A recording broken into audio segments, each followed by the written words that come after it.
Olá pessoal, tudo bem? Sou o professor Alisson, professor de Geografia, e na aula de hoje nós falaremos sobre o relevo brasileiro.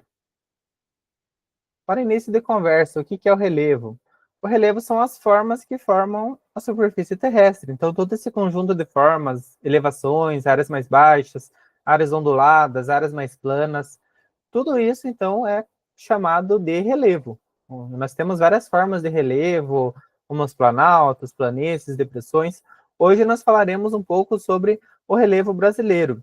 No Brasil, a formação do relevo, ela é de origem bastante antiga. Nós temos muitas formações aí com milhões e dezenas, até centenas de milhões de anos, que são resultado da ação dos agentes internos e dos agentes externos. Quem quiser saber um pouquinho mais sobre esses agentes, pode voltar na aula anterior, onde nós falamos sobre o que são cada um deles.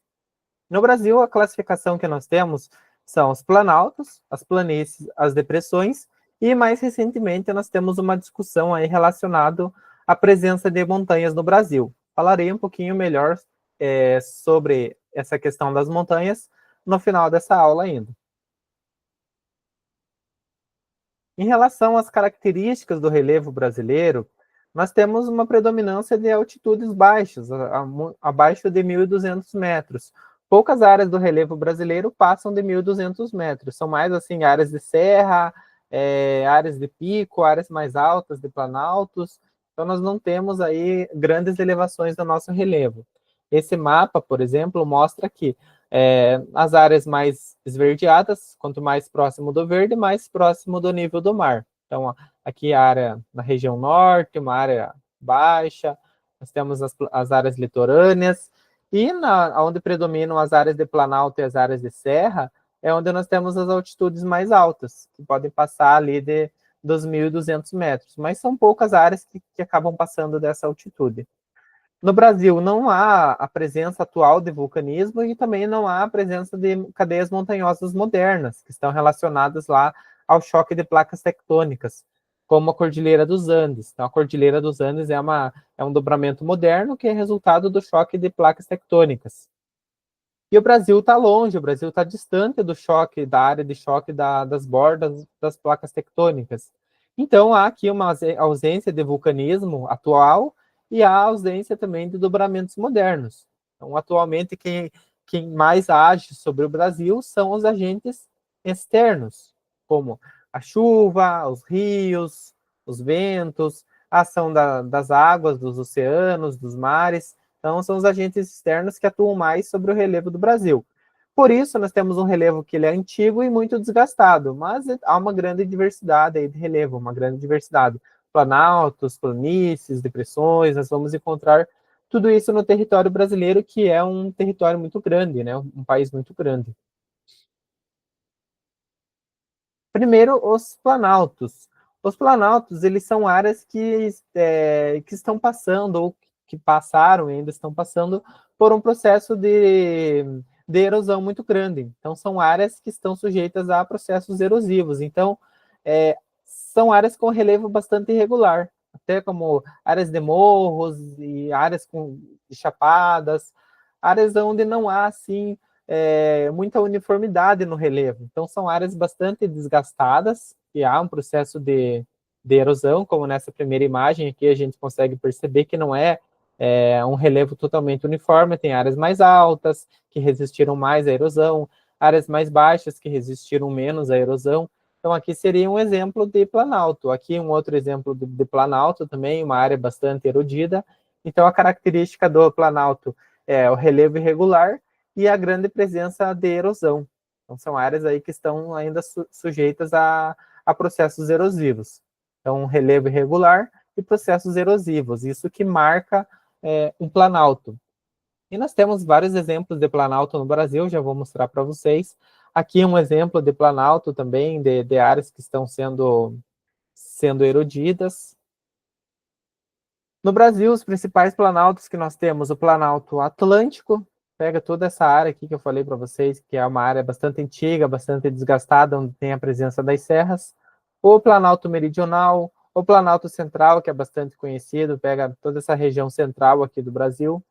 E na região norte nós temos o Planalto das Guianas, ok? Planalto da Borborema, que está dentro do Planalto Atlântico, mas fica na região nordeste. Então, nós temos grande presença de planalto aqui no Brasil. Muitas áreas do Brasil elas acabam ficando nessas regiões específicas de planaltos. Então, planalto, característica dele, relevo irregular e os processos erosivos. Após o planalto, nós temos as planícies. Então, as planícies agora elas já têm uma característica bem diferente dos planaltos. Elas se caracterizam por áreas baixas, planas, né, ou seja, retas, relevo uniforme, formadas pelo processo de sedimentação. Então, o processo que acontece de erosão lá no planalto traz os sedimentos e acumula eles em algum lugar. Acumula onde? Nas planícies. Vai formar as planícies. Aqui um exemplo de área de sedimentação. A gente consegue ver areia nessa área de litoral. Nessa primeira imagem também a gente consegue ver aqui a área mais plana, a área mais baixa, onde ocorre a deposição de sedimentos, é chamada de planície. No Brasil nós temos vários exemplos de planície. Geralmente elas estão associadas aqui à presença de rios e à presença de mares. Então, planícies, áreas planas, áreas baixas e formadas por processo de sedimentação. São essas características que vão marcar as planícies. Exemplos de planícies que nós temos no Brasil. A planície amazônica, então aqui um exemplo de planície amazônica, próximo ali do Rio Amazonas, boa parte da bacia hidrográfica do Rio Amazonas é formada, então, por uma planície. Então, por isso que é uma área muito grande, é uma área alagável. Então, quando esses rios sobem muito o seu volume, essas áreas de floresta acabam ficando também todas alagadas, com alagamentos frequentes. O Pantanal, que é considerada a maior planície inundável do mundo, então vejam que é uma área bem plana também. E nas épocas de chuva, os rios transbordam, acabam enchendo toda essa região aqui, que acaba ficando alagada, conta com uma rica biodiversidade, mas nas épocas de seca, essa água acaba descendo também de volta para os rios da região, e eles acabam sofrendo muito com as queimadas. Então, as queimadas são um problema que acontece bastante no litoral. E nós temos as planícies costeiras, que são as áreas litorâneas, como essa imagem aqui está mostrando, todo o litoral brasileiro, então pode ser considerado uma planície quando ele tem essa característica.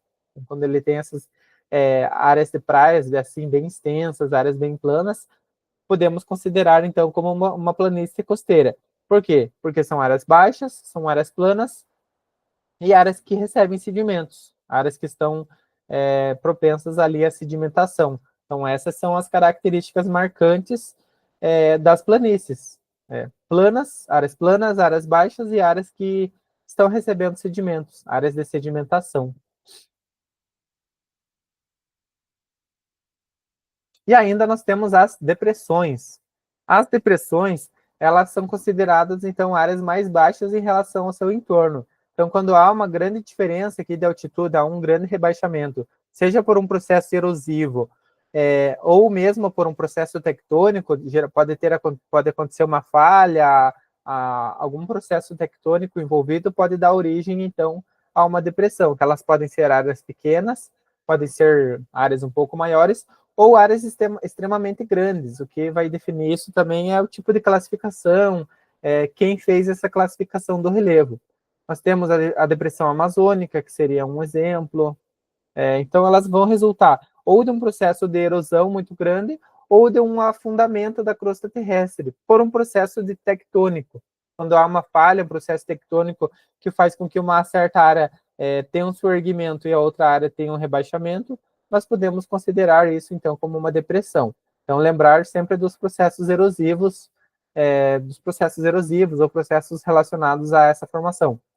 No caso da depressão, resultam da erosão ou do afundamento da crosta terrestre por um processo tectônico. Por isso que elas acabam se caracterizando por serem áreas mais baixas do que o seu entorno. Quando há uma grande diferença assim, da área para o seu entorno, pode ser considerada como uma depressão.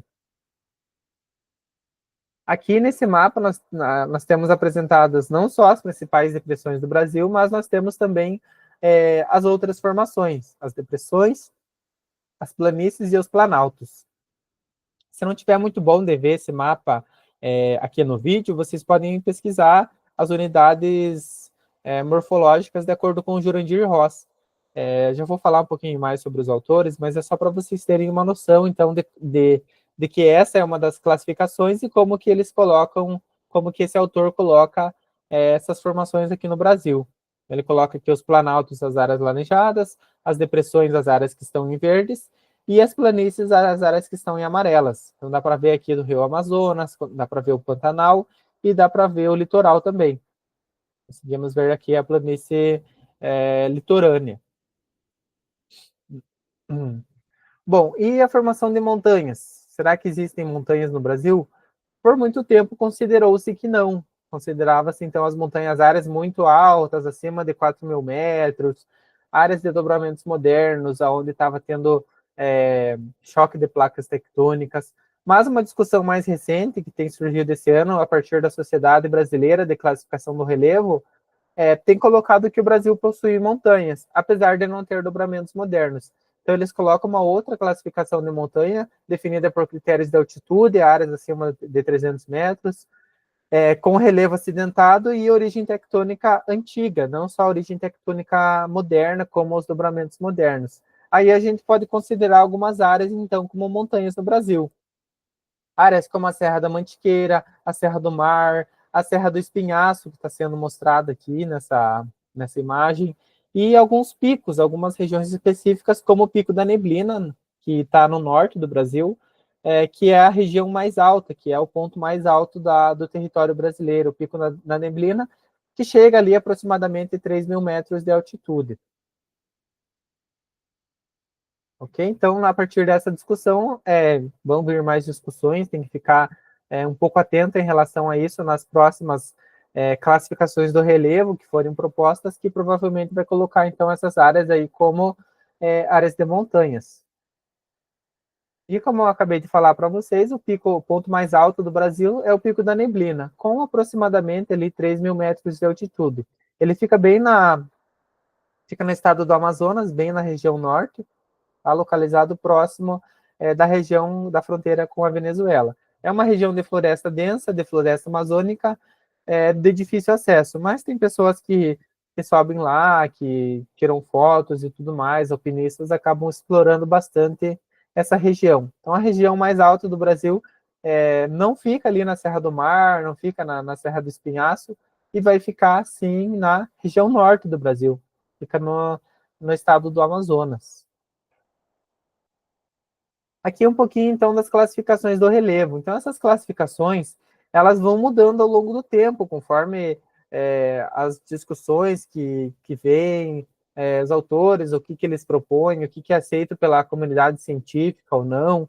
Então, lá nos anos 50, por exemplo, era aceita a classificação do Haroldo de Azevedo, que ele colocava o Brasil apenas com planaltos e com planícies, ele não colocava as depressões, por exemplo. Então, essa primeira classificação aqui considerava o Brasil apenas com planaltos e com planícies.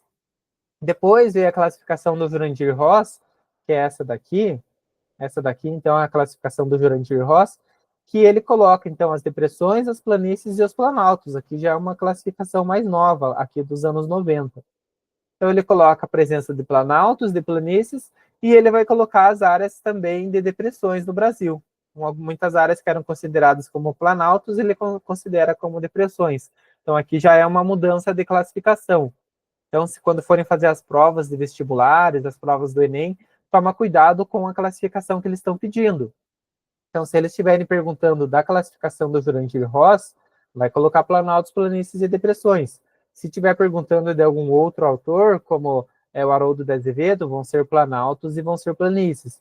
Geralmente é a classificação do Jurandir Ross que é a mais cobrada. E talvez essa nova proposta aí que eles estão discutindo já, os geólogos, geomorfólogos, estão discutindo essa proposta que reconhece a presença de montanhas. Então, essa daqui seria um primeiro mapa que ainda está em construção, a primeira classificação que mostra o Brasil com as montanhas. Seriam essas áreas vermelhas aqui, ó, lá a área do Pico da Neblina, as regiões aqui da Serra do Mar, da Serra da Mantiqueira, da Serra do Espinhaço, que são classificadas já então como montanhas, mas é preciso ainda ficar de olho nas próximas discussões que venham aí para ver se realmente eles vão propor essa nova classificação, se ela vai ser mesmo proposta. Ok? Para finalizar, aqui já a importância, falar um pouquinho sobre a importância do relevo, então ele vai influenciar a formação da vegetação, ele vai influenciar a formação de climas, ele vai influenciar a ocupação humana e atividades econômicas. A Serra do Mar, por exemplo, é um dos últimos remanescentes que nós temos da Mata Atlântica no Brasil, porque são áreas montanhosas, com relevo irregular, que dificulta a ocupação humana, e são áreas que hoje contribuem para a conservação ambiental. Talvez se fossem áreas de planaltos ou de planícies, nós não tivéssemos esse remanescente de Mata Atlântica que ainda temos, que, apesar de pouco, é uma área representativa na Serra do Mar. As áreas de planalto, elas podem ser importantes para a agricultura, para a pecuária, para a mineração. As áreas de planície podem ser utilizadas para a agricultura também, áreas de turismo. As serras, como eu acabei de falar, são áreas boas para a conservação ambiental. Nós temos muitos remanescentes de florestas aqui na região sul e na região sudeste, até na região nordeste, que são áreas de Serra do Mar. As áreas de serra ali acabam sendo áreas com remanescentes importantes de florestas. E áreas de relevância ecológica, como o Pantanal e a Amazônia, possuem rica biodiversidade, acabam contribuindo também para a conservação ambiental. São áreas importantes para essas funções, ok? E, por último, aqui a gente pode fazer uma breve revisão do que foi trabalhado nessa aula. Falamos sobre 4 formas principais de relevo. Os planaltos, que são áreas irregulares e áreas com grandes processos erosivos. As áreas de planície, que são áreas baixas, áreas planas com processo de sedimentação. As depressões, que são áreas muito rebaixadas em relação ao seu entorno, geralmente por processos erosivos ou ainda por falhas, por processos tectônicos. E as montanhas, que elas podem ser formadas ou por dobramentos modernos, que não acontece no Brasil, como a Cordilheira dos Andes, dobramentos modernos provenientes do choque de placas tectônicas, ou dobramentos antigos, que daí vem essa nova classificação do relevo brasileiro aí, que tenta colocar esses dobramentos antigos como montanhas, que daí vai colocar algumas áreas do Brasil como as áreas de serra. Serra do Mar, Serra do Espinhaço, Serra da Mantiqueira, a área lá do norte, onde tem o Pico da Neblina. E a característica geral do relevo brasileiro é que são áreas antigas e bastante erodidas. Como nós não temos a ação dos agentes internos, apenas dos agentes externos, é uma área já que está sofrendo sempre com a erosão. Nos últimos milhões de anos aí nós temos sofrido com os processos erosivos. Já falei também dessa nova classificação, que é preciso ficar de olho, que acaba incluindo algumas áreas de montanha no país, e as utilizações do relevo, como que ele influencia. Então, ele vai influenciar nas atividades humanas, vai contribuir para as atividades ambientais. Então, áreas com relevo muito acidentado, elas não vão ser propícias para o desenvolvimento de atividades humanas, mas, a partir disso, elas acabaram sendo grandes remanescentes de florestas, como a Serra do Mar, no Brasil, que é um grande remanescente da Mata Atlântica. Então, talvez se não tivéssemos ali a Serra do Mar, nós não teríamos essa área de Mata Atlântica, teríamos áreas de agricultura, áreas urbanas e, consequentemente, teríamos ainda um remanescente menor da Mata Atlântica no Brasil. Então, para finalizar aqui, coloquei uma questão para a gente praticar, para assinalar as alternativas corretas. Então, a alternativa 1 fala que o Brasil apresenta montanhas, mesmo sem dobramentos modernos. A 2, que as planícies brasileiras se formam em áreas de sedimentação. E a 3, que os planaltos são áreas planas, pouco erodidas. Então, nessa daqui a gente pode colocar a resposta como a 1 e a 2. A 1, né, ainda tem que tomar cuidado, vai depender do tipo de classificação. Se estivesse perguntando da classificação do Jurandir Ross ou do Haroldo de Azevedo, o Brasil não vai apresentar montanhas de acordo com eles. Mas, de acordo com as novas discussões que estão sendo aí apresentadas, que vão vir ainda para os próximos anos, eles têm colocado ali a presença de montanhas no Brasil, em algumas áreas de serra, em algumas áreas específicas. Ok? Então, pessoal, era isso. Agradeço a atenção de vocês e espero vocês para a nossa próxima aula.